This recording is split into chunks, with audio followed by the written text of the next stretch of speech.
This is a video explaining about the D128 that I am selling, the Dipol D128. It's a 43mm housing, but I have honed out the inside to 44mm in order to take the XR5 tube, which is 43.2mm wide. Cosmetically on the outside, it is pretty perfect. It's got two mini rails. The front lens is covered by the original cap, and the lens, as you can see, if you can see it on the video, is absolutely pristine. It's as new. So put the cap back on. If you wanted to remove the cap, put your own butler creak on, all you need to do is pry up this little rubber ring here. Now the objective lens focuses like that. You have a focus stop ring just here that moves in and out, so the rubber ring for the cap is behind that. So if you wanted to take it off, you carefully pry it off, pull it off, fold it over, and you should be able to get it off without snapping it. So put that back on.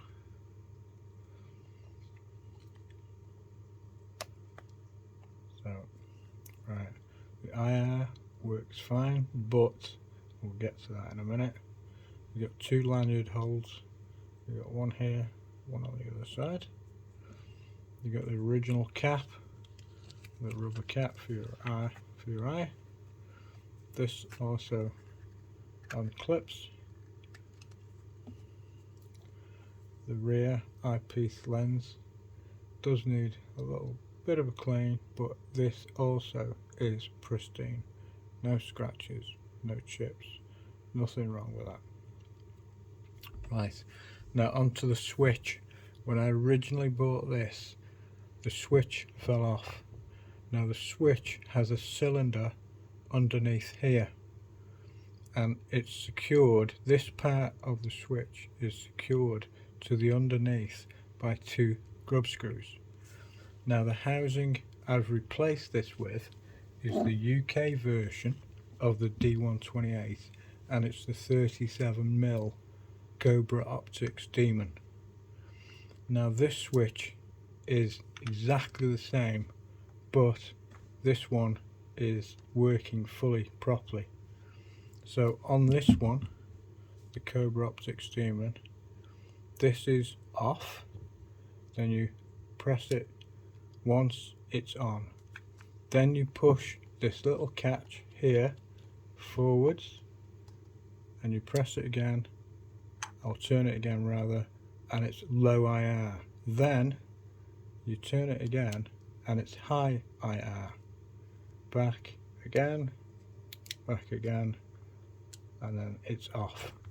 Now because I'd put this switch, this part, which is the top part of the switch, and the two grub screws, they go into these two indentations underneath this part, and that is what sort of goes through the switch that goes into the housing.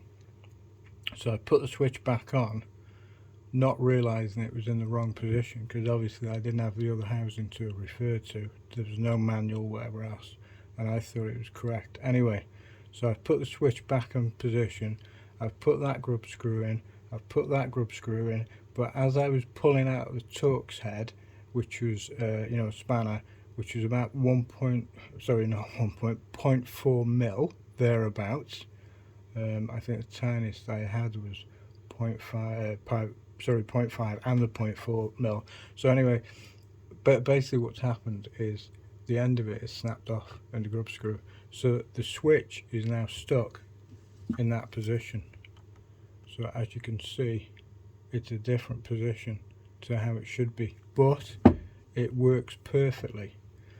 The only downside is if you want to turn it on, which I actually thought was better than this one, because this one you can accidentally turn it on if it's in your pocket. So with this one you have to push the catch there that's moving, you push it forwards, You turn it once, it's on. Then you turn it again and it's on low IR.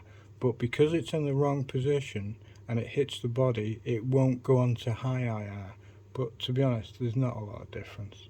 So then back again, that's low IR, back again to on, and then push forwards. Sorry, no, that was wrong. Sorry, that's back onto off. Sorry. So yeah, so push forwards, God, I'm getting confused here. Right, push forwards, and it's on, and then turn again, it's on low IR, and then back onto on, and then push forwards, and it's off.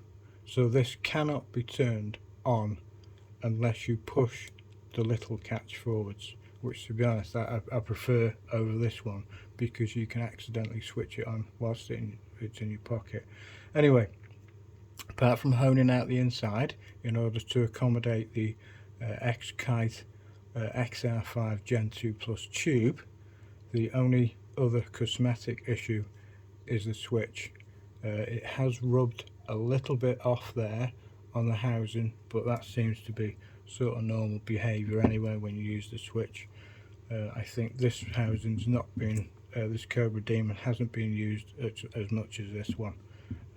I've probably used the XR5, I don't know, approximately 300 odd hours, maybe probably between 250, 320, thereabouts. You know, I bought it brand new. It was new old stock, and I've got the sheet with it. It's 1651 FOM. What's that, 64 65 resolution with, you know, line per minute, whatever it is, and then 25.4 signal to noise ratio. So anyway, as you can see, it's got everything with it. Now with regards to it running, what I'll do is I'll turn the light off, and then I will put the battery in. The battery goes positive down, but there is a little picture on the side of the housing anyway for you to see that. Try to get that screw cap on. Probably should have done this when I had the lights on, but never mind. Right, that's working now. Okay, so there, remember again, the switch basically it should be on. There you go. I don't even know the camera's on there. I think it's on that side. Yeah, so basically that's with the cap on. So it is pretty dark in here. So anyway, there you can see it's not in focus.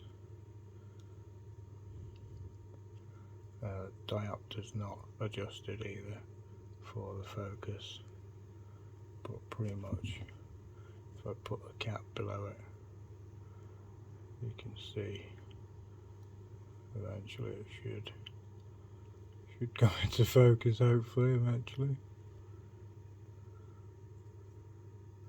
Yeah, diopter needs adjusting. It might be a bit close. I think it works to about 12 inches and I'm on about 8 here, I think. So anyway, I'm going to show a few videos of it working. I've got a ton of videos anyway with it working previously.